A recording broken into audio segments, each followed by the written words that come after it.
Minority defence committee की जानिब से एडवोकेट अजीम खान साहब, एडवोकेट तौसीफ साहब, एडवोकेट आरिफ साहब, एडवोकेट बाकी हमारा लीगल सेल काफ़ी मेहनत कर रहा है, कोर्ट के अंदर केस लड़ रहा है। और आज वकील साहब से मेरी मुलाकात हुई, हमारी काफ़ी लंबी बातचीत हुई है। और जो फिक्र जो लोग जेल में हैं उनके परिवार को है, उसी तरीके से माइनॉरिटी डिफेंस कमेटी को भी फिक्र है।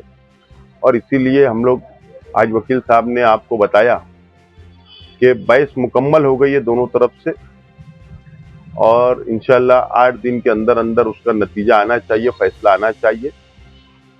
हम लोग इंतजार कर रहे हैं क्या फैसला आता है।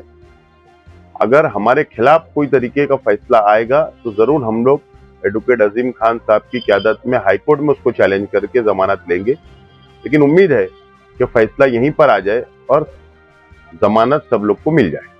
देखिए, असल में मुख्तलिफ लोग जो अभी ये जो कागजात के एसआईटी जो बैठी है, एसआईटी तो माशाल्लाह पूरी मुकम्मल हो चुकी है और जहाँ तक हमारी मालूमात एक भी रोहिंग्या बांग्लादेशी नहीं मिला है। लेकिन एसआईटी की इंक्वायरी करते करते बीच में ये जो नए केसेस दाखिल किए कि भाई कागजात में हेरा फेरी है, कुछ काम में गलत है, उस सिलसिले में कई लोगों को अरेस्ट किया गया था। तो कुछ वकील भी थे, 2 वकीलों को बेल पे अदालत ने छोड़ा है। एक को यहीं से छोड़े थे, खालिद यूसुफ जी है, वो दिल्ली तक गए और दिल्ली से फिर सुप्रीम कोर्ट ने उन्हें एंटीसिपेटरी बेल दी। बाकी दोबारा और एक वकील को अरेस्ट किया, वो भी कोर्ट ने छोड़ दिया।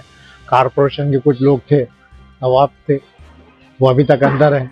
शगुफ्ता वो भी एम्प्लॉय अंदर है। और बाकी के जिन्होंने एप्लीकेशन बनाए थे, कुछ एजेंट वगैरह जो है, तो सबके जो एप्लीकेशन थे उसकी समाप्त हुई।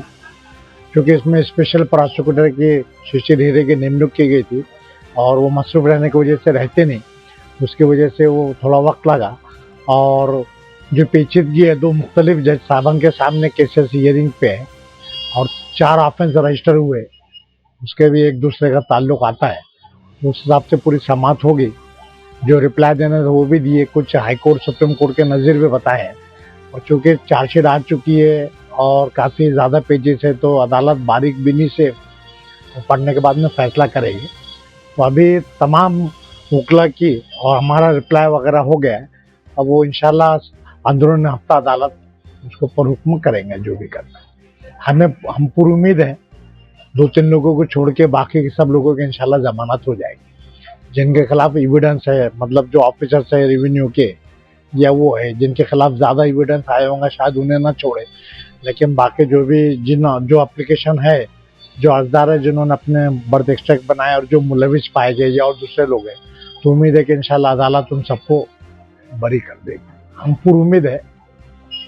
और दोनों जज साहिबान जो बहुत बारीक बीनी से मुताला कर रहे हैं, कई चीज़ें पूछी उन्होंने और इसीलिए वक्त गया कि भाई हम मुतमईन नहीं कर पाए, ये पूरा पढ़ के बताते फिर बताए। कुछ सवालात अदालत ने भी पूछा है और उसमें सिर्फ अभी शायद आयोग से कुछ बाकी था, तो वो भी साहब ने उनको बोला था 1-2 दिन में शायद आयोग से वो कुछ सवालात पूछेंगे जो उनको पूछना है कि भाई इसके अलावा और क्या है। जैसे एक साजिद है, उसके बारे में पूछे कि ये राशन कार्ड गलत है, इसके अलावा और क्या है बोलता है। तो कुछ चीज़ें वो आयोग से क्लियर करने वाली।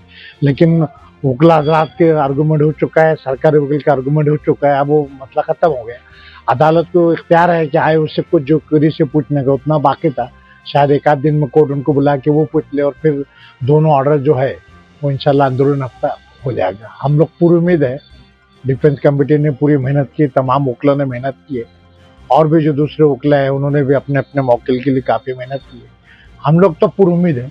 बाकी जो कागजात है और जो अदालत का अपना व्यू रहेंगे इंशाल्लाह देखते हैं। मज़ीद खबरों के लिए नशात न्यूज़ चैनल को लाइक, सब्सक्राइब करें और बेल आइकन पर क्लिक करें।